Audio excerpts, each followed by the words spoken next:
Am I enjoying watching K-drama? Trick question. One does not enjoy watching K-drama. One osmoses it into their very soul.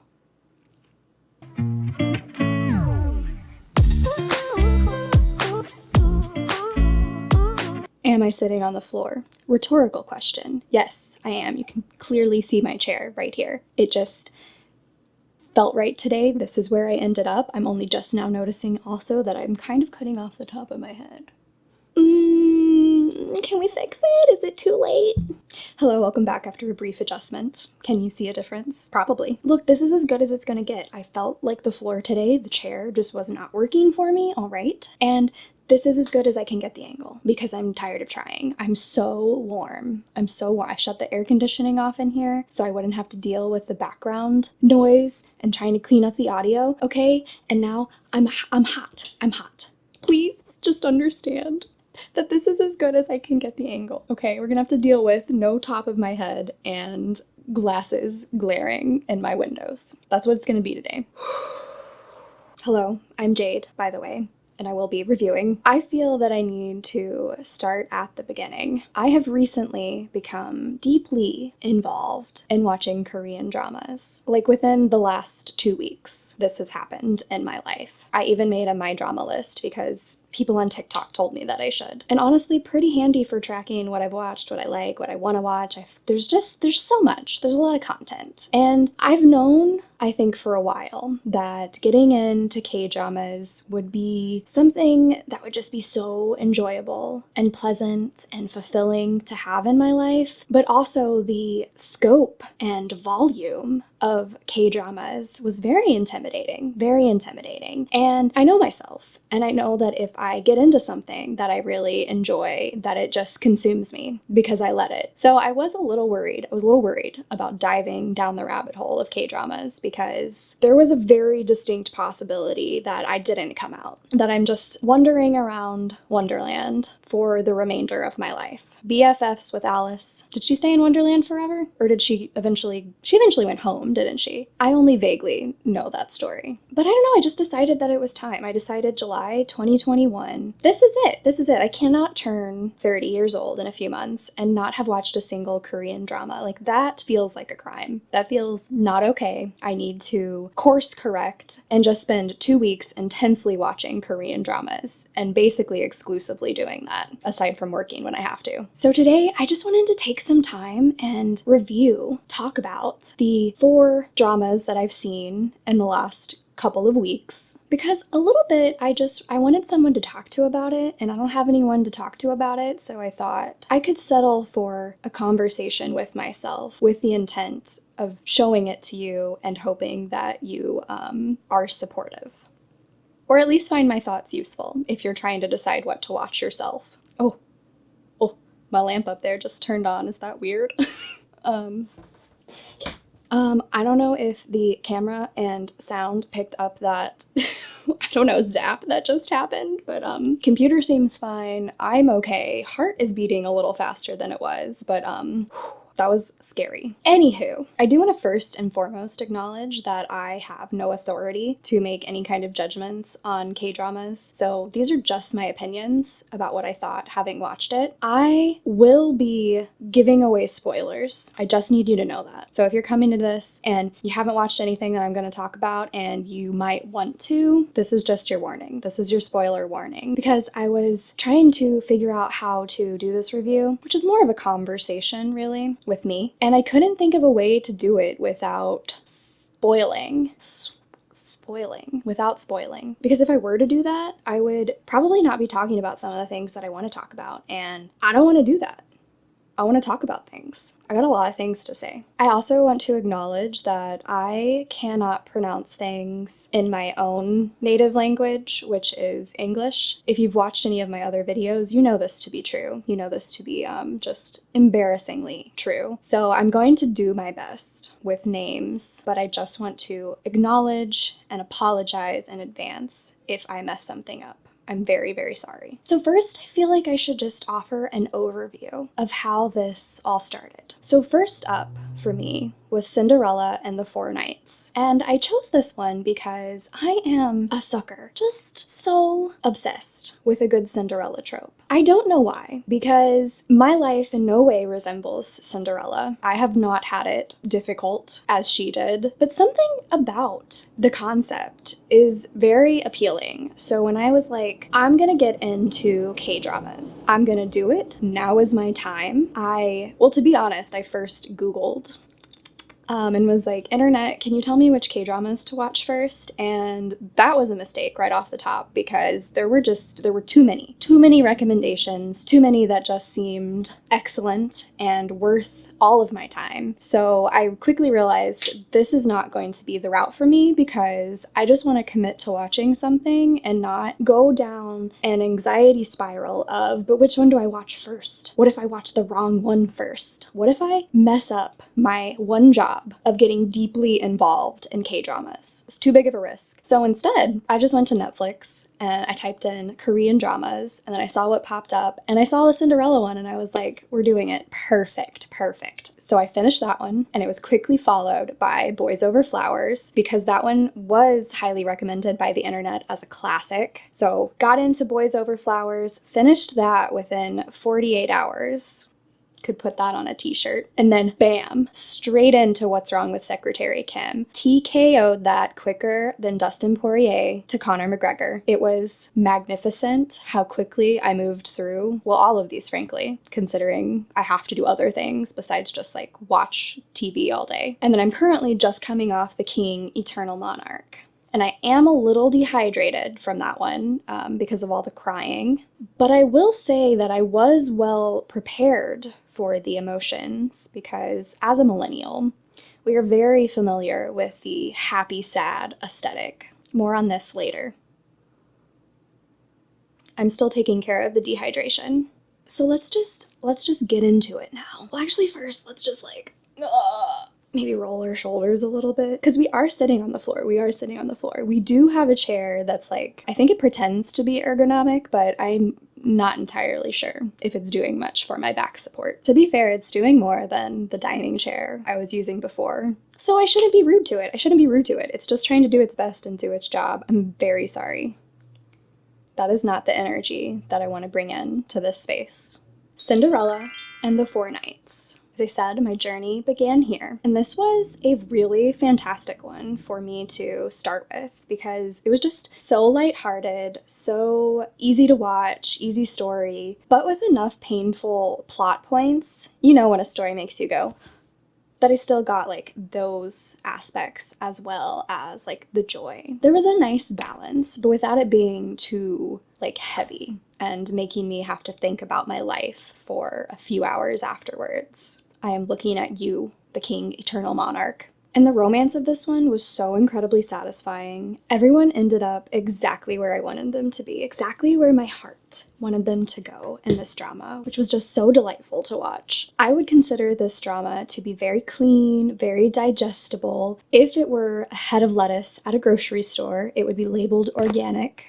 Definitely recommend this for a watch. Boys Over Flowers. I have a lot of emotions about this one, a lot of thoughts, a lot of opinions. Cannot get into them all. There's just not enough time, mostly because my battery is gonna die. Out of the 4 K-dramas that I've watched so far, Boys Over Flowers does take the award for best character development. And that character is Gu Junpyo's hair. Because at first, when he popped up on the screen, I was like, what is this man doing? Those curls? They were immovable. It was frightening. I was like, I don't know about this. I don't know what is happening. I don't even know how to like explain these curls and this hair. But then pretty quickly, I came to realize that Lee Min-ho was the most beautiful person that I'd ever looked at. That's just a fact. And his curls alone in Boys Over Flowers could make Pluto a planet again if they really wanted to. So much power packed in to each little wave. Honestly, the curls carried the entire show for me. It's a hard truth, but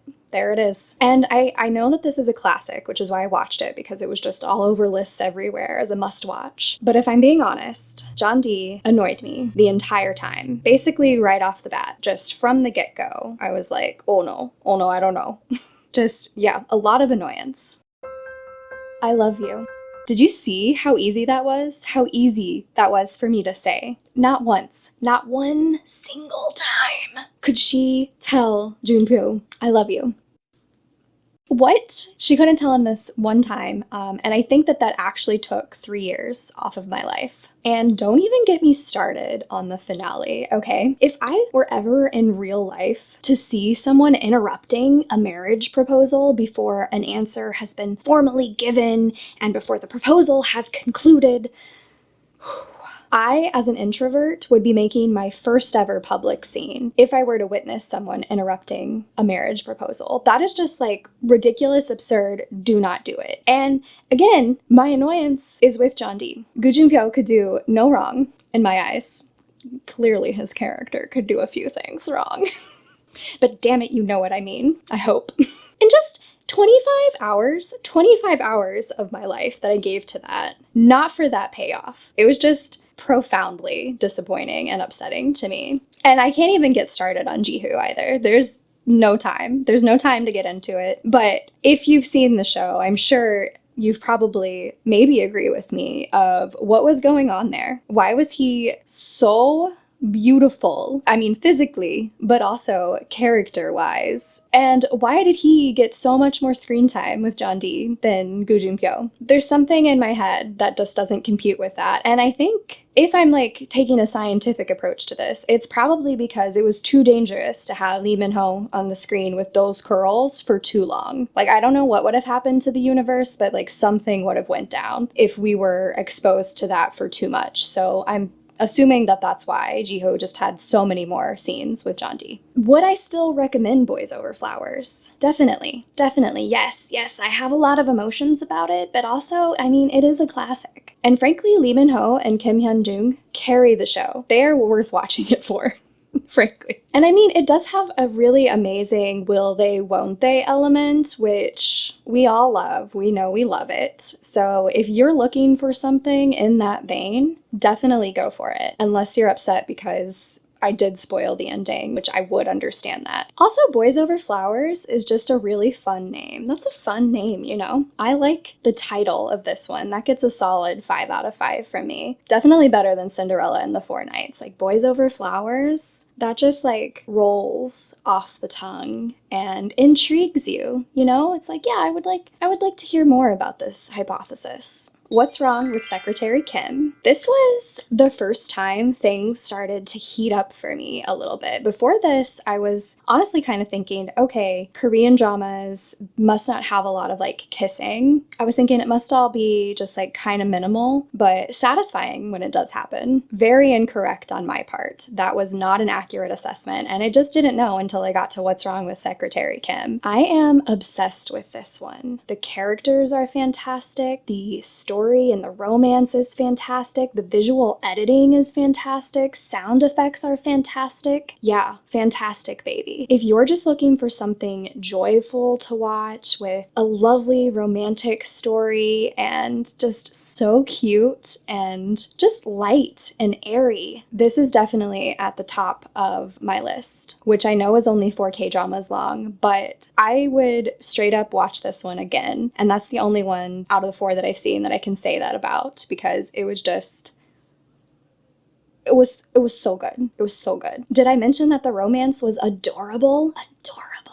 Okay, a must-see in my opinion. The King, Eternal Monarch. As noted earlier, I was happy sad the entire time that I watched this. Basically from episode 1 throughout, I was aware that this was going to be something of a painful experience. The story is beautiful, but also devastating, in my personal opinion. Maybe I just have a low threshold for dramas and what I consider to be devastating, but my threshold is the only one that I know how to use, So if that's your vibe, like a beautiful romance that is also tragic, then this is the K-drama for you. And if that is not your vibe, then I can promise you that Lee Min-ho is your vibe. So just watch it for him, frankly, because that's right, he's in this one too. That's actually why I decided to watch it. Because after Boys Over Flowers, I think that I actually was experiencing withdrawals. And at first I thought it was gonna be okay. I was like, just watch some other stuff, you know? See what's out there, get a nice this range of experience, of talent, and different actors, but I couldn't stop thinking about him. I'm gonna own up to that. And I don't regret it. It was a really wonderful show. Even though the night that I finished watching it, couldn't quite sleep because I was experiencing too many emotions. But you know, I would do it again. I wouldn't do it again. I would not watch it again. It was lovely and very good, but also not a rewatch for me. I only finished The King Eternal Monarch a few days ago, and I haven't started a new one because I really did just need some time to process. I needed time to just feel my feelings and sit with it. And I think by Monday, which is arbitrary to you because you don't know what day I'm on right now, nor what day that I'll put this out. It could be any day. Just be better at explaining things, Jade. What am I even talking about here? I don't know. Things were so much easier when I was just talking about Lee Min-ho's hair. That's what I should have made the whole video about. Should have just done a review strictly of his hair. 10 out of 10 on everything I've ever seen his hair in so far, which again is a short list of 2 dramas. But like, even in The King Eternal Monarch, he lost the curls, but he had just this beautiful swoop action going on. Wonder what it's like to be born with gorgeous hair. I don't ask a lot from you because I know you don't have it in you. But it would be nice if I could just like wake up and be like, I could meet Lee Min-ho today and we could talk about our hair and how fabulous both of ours is. But no, that's never gonna happen for me. Only because my hair is not at the caliber it would need to be. Not because I'm never ever in my entire life going to cross paths with Lee Min-ho. Can't be that. Can't live with it. Did I remember to recommend this one? Because I do recommend it, but I would just say it is far more serious. Although there are some like cute, adorable, lighthearted moments, it's a lot more serious than the other 2 that I talked about, which I would say I'm not inclined as much towards like true dramas. I do usually watch things that are a little bit like funnier, cute, or just like intense action, but not like in a way that makes my heart physically hurt inside of my chest. Still though, can't deny, it was some good stuff. Well, this has been my review of the 4 K-dramas that I've watched so far in my life. I know that there will be many, many more to come. Please, if you're out there and you're watching this, leave your recommendations in the comments. I would love to know your thoughts on the 4 that I talked about, if you share any of my opinions, or if you think something different, or maybe I just missed something and it would be helpful to think about it in a different way to understand it better or connect with it better. I would love any of that. I'll take whatever you want. If you just want to like go on a rant about Lee Min-ho's hair, you can also do that. I will read that thoroughly. I know I have just years and years of content to catch up on, but I am so excited for the journey ahead of me. I feel like I'm waking up and it's a whole new world. A new fantastic K-drama point of view. No one to tell me no or to stop that show. I will watch K-dramas the whole day through. Also, just wish me luck because I do know it's a lot of content and I'm gonna do my best. I'm gonna do real good of making sure I take care of my mental health so that I'm like doing other stuff besides just watching, but I know it will be a pretty in-depth endeavor from here. I forgot to mention this earlier, but also everyone is so gorgeous in these K-dramas. Everyone. I mean that. Every single person is just like, wow. Thank you for listening to me, for just letting me get some of these thoughts and feelings out there. I tried to keep it brief for you because frankly, I don't think I'm that helpful. Like, was this even a review? Or was this more me just talking into the void? How would one even begin to review a K-drama? Because I'm sure there are some very thorough ones out there that are actually informative and helpful, and I apologize that this maybe wasn't one of those. If you could still consider giving this a thumbs up and subscribe for more, I would appreciate it. In the same way that I appreciate Lee Min-ho's hair. I will review you later. Bye! I think that sitting on the floor for this video was a really great idea on my part because if I'm going to try to speak coherently about Gu Junpyo's curls, I'm gonna need to be as grounded and stable as possible.